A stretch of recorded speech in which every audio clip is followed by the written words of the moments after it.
আসসালামু আলাইকুম। এই তো আজকে আমি ছিম এবং আলু দিয়ে দারুণ একটা ঝাল ঝাল ভর্তার রেসিপি নিয়ে আসলাম আপনাদের মাঝে। তো এই তো আমি কেটে ধুয়ে একদম প্যানে বসিয়ে দিয়েছি চুলায়। তো আপনাদের দেখিয়ে দিলাম। তো এটা কাটার দেখার কিছুই নেই, তাই আমি সরাসরি চুলায় দেখাইলাম আপনাদের। তো একটু ভাপ দিয়ে নিচ্ছি ভালো করে। তো আমি এটাকে সিদ্ধ করে নেব। সিদ্ধ করে নেওয়ার পরে আমি কি করব তা আপনাদের দেখিয়ে দিচ্ছি। তো এভাবে আপনারা যদি একদিন ট্রাই করে খান, এই শীতের সময় আসলে এই সবজিটা সবসময় পাওয়া যায় না, একমাত্র শীত হলেই আপনারা পাবেন।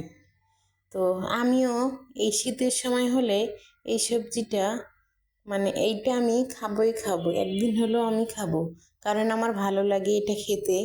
তো এটা গরম ভাত দিয়েই অবশ্যই ভালো লাগে। তো এই তো আমি চুলায় আসলাম। চুলায় আসার পরে আমি এখানে পেঁয়াজ কুচি করে রেখেছিলাম, তো ওটা আমি প্যানে দিয়ে দিচ্ছি। দেওয়ার পরে আমি একটু নেড়ে দেব, আমি নেড়ে পরে পেঁয়াজের পানিটা শুকিয়ে তারপর আমি তেল দিই। কিন্তু তো আপনারা অবশ্যই বলবেন না যে পেঁয়াজ আগে দিচ্ছে, তেল দেয় না। অনেকেই তেল দেয় আগে, কিন্তু আমি পেঁয়াজ আগে দিই। নয়তো আবার এই যে পেঁয়াজের সঙ্গে যদি পানি থাকে, তাহলে তেল দেওয়ার সঙ্গে সঙ্গে কিন্তু গায়ে চলে আসে। তা আমি এভাবে দিলে আর গায়ে আসার ভয় থাকে না। তো এই তো আমি শুকনো মরিচ কয়েকটা আগেই ভেজে রেখেছিলাম। তো ভেজে রাখার পরে এখন আমি এটাতে গুঁড়ি করে নেব, আধা ভাঙা করে নেব, পুরোটা ভাঙবো না। তা আমি হাত দিয়ে অবশ্য এটা ভাঙি না। তো আমার কাছে এরকম একটা জিনিস থাকতে কেন শুধু শুধু হাতে আমি জ্বলার কাজ করে নিব। তো হাত যেন আমার না জ্বলে, তাই আমি এটার সাহায্যে ভেঙে নিচ্ছি। তো আপনাদের কাছে যদি এটা না থাকে, তাহলে অবশ্যই হাত দিয়ে আপনাদের ভাঙতে হবে। তারপরে দেখুন আমার পেঁয়াজটা একটু লাল হতে শুরু করে দিয়েছে।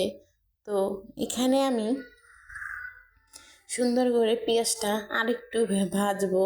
ভাজার পরে আমি সিম আর আলুটা পানি ঝরাতে রেখেছি, ওটাই এখন দিয়ে দিলাম। এই তো সব করে আমি দিয়ে দিচ্ছি। দেওয়ার পরে আমি এখন সুন্দর করে নেড়ে নেব, মিক্স করে নেব। নেওয়ার পরে এখানে আমি বাকি মশলাগুলো দিয়ে দিব। তো এটা রান্না করতে অবশ্যই বেশি মশলার প্রয়োজন হবে না। তা আপনারা দেখুন, এখানে আদা রসুন লাগতেছে না, আর আপনার আরও অনেক মশলাই লাগে না, যেমন গরম মশলা, ওগুলো কিচ্ছুই লাগবে না। শুধু লবণ, একটু হলুদ, মরিচ, শুকনো মরিচ, আর আপনার পেঁয়াজ, তেল, এসব লাগে। তো এটা আপনারা অবশ্যই একদিন ট্রাই করবেন। তো লাস্টে আমি এটাতে একটু ধনেপাতা কুচিও দিয়ে দেব। তো দেখুন আপনারা কত সুন্দর দেখতে হয়, এবং আপনারা বানায় যদি খান তাহলে বুঝবেন যে এটা দেখতে যতটা সুন্দর, তার থেকে বেশি সুন্দর খেতে। তো আমি এই তো কুচুনের মাথা দিয়ে এগুলো এভাবে একটু আধা ভাঙা করে দিচ্ছি, যাতে যেন সব তরকারি ভর্তার মতোই দেখায়। তো এটা এভাবেই ভর্তা বানায়। আসলে এটাতে পাটাতে বাটতে হয় না, কুচুনের মাথা দিয়ে এভাবে চামচের মাথা দিয়ে ভেঙেই ভর্তা করানো হয়। তো এই তো আমি মরিচের গুঁড়িটা এখানে দিয়ে দিচ্ছি। তো দেওয়ার পরে আমি এখন সুন্দর করে নেড়ে নেব। তো নেড়ে নিচ্ছি আমি। নেওয়ার পরে দেখুন এখন কালারটা অন্যরকম একটা কালার চলে আসছে। তারপরে আমি এখানে সেই ধনেপাতাগুলো কেটে রাখা এখানে দিয়ে দিলাম। দিয়ে আবার আমি কিছুক্ষণ নাড়বো খুব সুন্দর করে।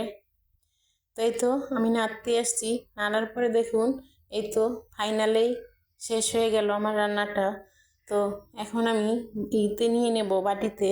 তো বাটিতে নেওয়ার আগে আপনাদের বলি, যদি আমার রান্নাটা ভালো লাগে অবশ্যই আমাকে সাপোর্ট করে দিবেন আপনারা। আপনাদের সাপোর্টেই আমার অনেক কিছু। তো এই তো আমি নিয়ে আসলাম বাটিতে করে। অবশ্যই এটা গরম ভাত দিয়ে খেয়ে দেখবেন। আল্লাহ হাফেজ সবাইকে।